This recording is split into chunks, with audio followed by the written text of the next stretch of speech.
At sa ibang balita, malungkot ang Pasko ng mahigit 1,200 pamilyang nasunugan sa San Juan. Patay naman ang isang lalaking napagkamalang nagsimula ng sunog matapos siyang kuyugin ng mga residente. At live mula sa San Juan, saksi si Trisha Zafra. Trisha. Vicky, imbis na nagdiriwang eligalig ang isip ng mga nasunugan sa Barangay St. Joseph dito sa San Juan. Paskong Pasko pero trahedya ang sumalubong sa mahigit 1,000 nasunugang pamilya ng Barangay St. Joseph sa lungsod ng San Juan matapos ang Noche Buena. Sa gitna ng pagkalat ng apoy, kanya-kanyang salba ng kanilang mga gamit ang mga residente.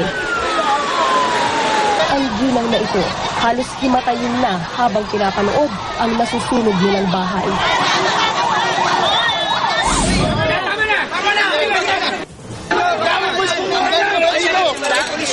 Maya-maya pa, isang lalaking napagkamalang nagsimula ng sunog batay sa pasapasang kwento ang napag-initan ng mga residente. Duguan na siya nang maawat ng mga pulis ang mga residente at bagamat na itakbo pa sa ospital, pumanaw rin ngayong hapon ang lalaki na kinilalang si Michael Munoz. Kung kain ng binubugbog nila, yun daw yung nagsimula ng sunog. Bakit nila nasabi yun? Sabi nung nung mga daw, parang pinilano daw yung narinig ko eh. Parang pinilano daw yung pagsunog dito. Pati mga bumbero napagbalingan ng galit at pinagbabato ng ilang residente. 2 sa kanila ang sugatan habang 3 fire trucks ang napinsala. Bigla na lang may lumipad na malaking bato yung pero nabulaga ako dahil malakas yung impact sa ulo ko. Kaya medyo hilo pa tayo hanggang ngayon eh. Umabot sa general alarm ang sunog. Idineklara lang itong under control alas 6 na ng umaga. Batay sa investigasyon, nagsimula raw ang sunog sa naiwang kandila sa isang bahay na 2 buwan na umanong naputulan ng kuryente. Iniwanan yung mga bata, wala tayong adult na naiwan doon. 8 years old yung naiwan sa bahay, saka isang 2 years old. Kaya siguro nakaligtaan. Ngayong gabi, dinatnan kong nagpapalipas ng Pasko. Sa isang covered court ang may 600 pamilya.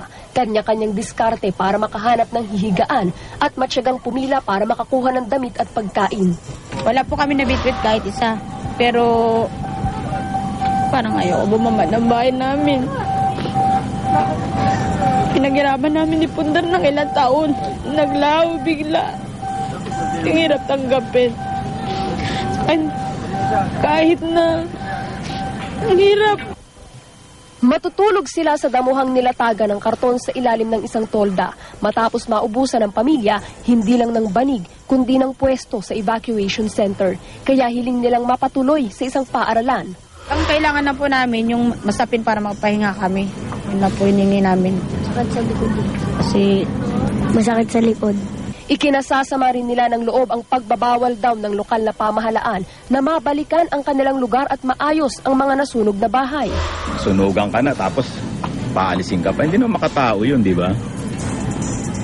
Matagal na may threat na talaga na binibigyan kami dyan ng palugit. Tanggap naman namin yun. Vicky, pasado alas 10 ngayong gabi, may mga dumating na banig, kumot at tubig at iba pang relief goods mula sa DSWD para sa mga evacuee na naririto sa San Juan National High School Covered Court. At bukod sa daang pamilyang naririto, meron pa rin mga evacuee sa St. Joseph Covered Court at may 30 pamilya naman sa Pinaglabanan Elementary School. Sa kabuuan, Vicky, 5,000 mga individual ang apektado ng sunog at isa nga sa mga paraang iniisip ng city government ay ang mahanapan sila ng relokasyon dahil pansamantala lamang ang kanilang pananatili sa mga evacuation center. At live mula rito sa San Juan, ako si Trisha Zafra, ang inyong saksi.